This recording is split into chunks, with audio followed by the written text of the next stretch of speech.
Hello, everyone. My name is Stanley St. Rose, and today we're going to be talking about the short story Al Roosten, written by George Saunders. Now, this short story is from the 10th of December story collection. Please remember to leave a like, subscribe, and or comment so that the channel can continue to grow. And let's just jump right into it. Let's talk about Al Roosten. So, pretty much in this short story, what happens is that this character by the name of Al Roosten, we see him at this charity auction to kind of fight against drug use and abuse. And Al Roosten is kind of comparing himself to this man by the name of Larry Dunphy, and that's kind of like his rival. And there's so many things going on within this short story. At times, it's quite confusing because we are within Al Roosten's mind. He's a very hopeful man, or very kind of like a wishful thinking man, because he always thinks that things might get better for him, or that his status in life will increase. But it seems ridiculous at certain points within this work. What happens in the short story is that he goes on stage. People are not really that into his speech, but he tries to get the crowd on his side. He compares himself to Dunphy. He thinks about, is Dunphy better looking than him? Is the crowd cheering him more than him? So he's like, we're really in his mind throughout the entire short story. And he's really trying to compare himself to Dunphy, and he's like, will Dunphy accept me? He ends up kicking and pretty much he kicks Dunphy's wallet in the dressing room area, or I guess a makeshift dressing room, and he thinks about this scenario where if he helps Dunphy find his wallet, Dunphy is going to thank him and somehow becomes friends with him and somehow becomes business partners with him, and somehow promote him or become friends with him somehow. And he really creates these elaborate ideas and thought processes in his mind that always have these wonderful endings. There's this shop that he creates, and he's thinking the shop is going to be successful, and that there's modifications that he can make to the shop to make it more successful. And none of it, like, there's this conflict between reality and Al's mind, because it's just all over the place from what he's thinking. He thinks about his mother and how his mother used to encourage him. Sometimes the narrator says mom, so I don't know if the narrator is a sibling of Al Roosten, because we're in Al Roosten's mind, we are in his thoughts, we are also looking at reality, and we're also looking at through the viewpoint of the narrator. And there's several points where we see Al Roosten. There's things that he wants to do, there's things that he wants to engage in, but in his mind he does them, in his mind he engages. Like, in his mind he even creates this fancy gathering between Dunphy and himself and Dunphy's wife, and how they become his friends, but that never really takes place. So this can be quite confusing, and it also kind of like looks at the kind of this American dream that a lot of people try to strive to grab it or to climb it, but a lot of people fail, and a lot of Americans don't realize this. So we see this idea between Al's wants and wishes and dreams, what's in his mind and what he's thinking that could happen, with being compared to reality or facing reality, and what he's thinking, what he's dreaming of, is not what reality is reflecting.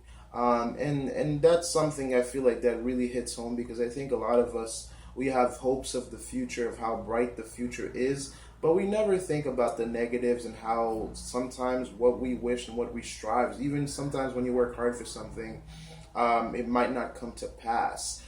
So reading this for me it's interesting, but at the same time it threw me off in several different points, especially when, like, his mom comes into the picture, and we get a blast from the past by his mom, and her words of encouragement, and just how Al is in some point, it's like he's supposed to be special. Well, at least to his mother, he's special, and at least to himself, he's special. But to the world, not really.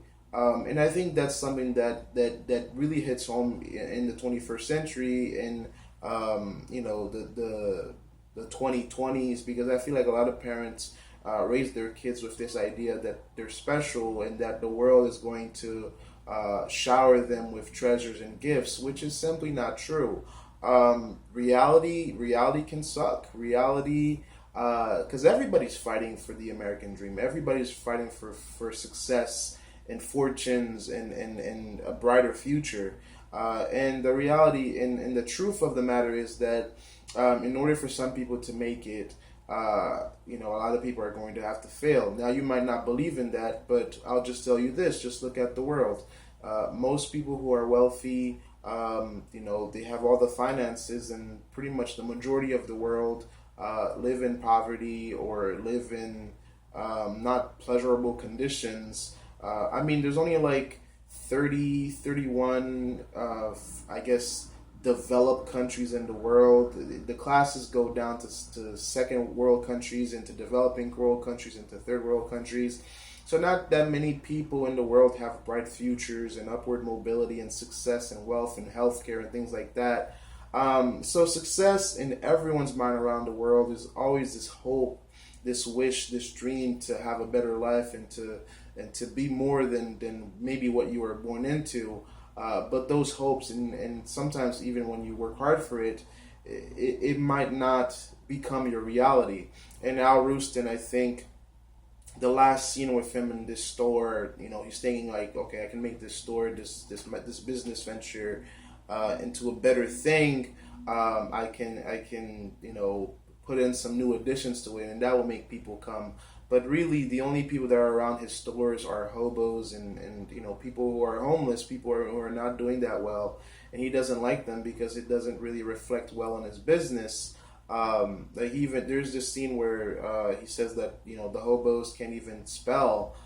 Their signs are not really, the grammar is it's horrible, and he's thinking about his store in that neighborhood, in that area. If he does some modifications, it's going to get better, and that's not, life doesn't work that way.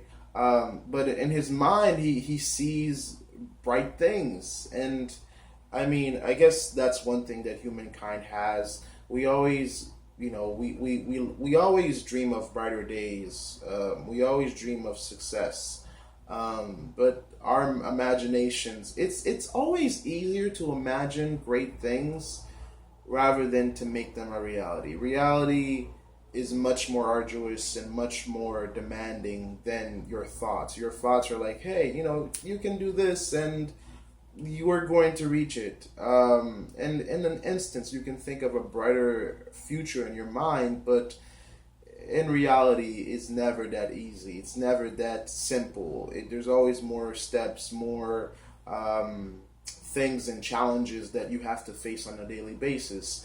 And that's Al Roosten to me. That's the summary. And I guess I kind of touched upon the deeper ideas that's playing in here with the American dream and the conflict between our imagination, hope, and reality, and how in terms of deeper meaning, I'll just highlight it for analysis and deeper meaning here from my perspective is that our imagination, our hopes, our dreams, sometimes they really don't go hand in hand with reality because there are a lot of obstacles and challenges that always challenge our hopes and dreams, and it's always easier to have hope and imagination than to face reality for what it is. And Al Roosten, in his mind, he thinks that Dunphy and him are somehow in some way going to be equals or going to be accepted, or he's going to accept him, but that's simply not the case. Most people, it just doesn't work like that for most people. Maybe you're one of the outliers out there that everything always works out perfectly for. But for most people on the planet, dreams don't always come true, and that's the reality of it. So Al Roosten, interesting character. Again, this story is, there's so many parts to it, and it really jumps from the narrator, from Al Roosten's mind, from his hopes and dreams and reality, and what's really going on. It's very, and the other thing I'll add with George Saunders' short stories is there's always, for me, I don't know why, but there's always like this futuristic piece to it, or maybe things we never heard of. Because at this auction where they're raising money to fight against drug abuse and drugs, it feels so mechanical. It feels so non-human. Like the crowd, the blonde woman that introduces everyone and that starts her speech at the beginning, it all feels so mechanical and so distant. It doesn't feel like, it doesn't feel real. I don't know why. It just feels like these people are so mechanical and so cold. And throughout the 10th of December short story collections, you can see that a lot of individuals are kind of like these machines that have to follow these strict rules to survive or to exist. And the mental part of the human being plays a huge role, because we've seen a lot of characters within this short story collection have to deal with the thoughts and the rules and the stipulations that are put upon them in their societies by, sometimes it's by their parents, sometimes it's by the society, sometimes it's just the ideals that they put on themselves to live a certain type of life. So this Al Roosten definitely fits into the mold of mind games, or just struggles that he has to face from a mental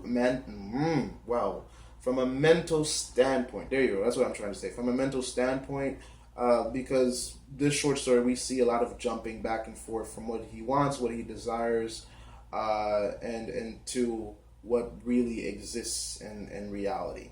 That's all I had to say about this work. Please remember to leave a like, subscribe, and or comment, and I'll see you guys in the next video.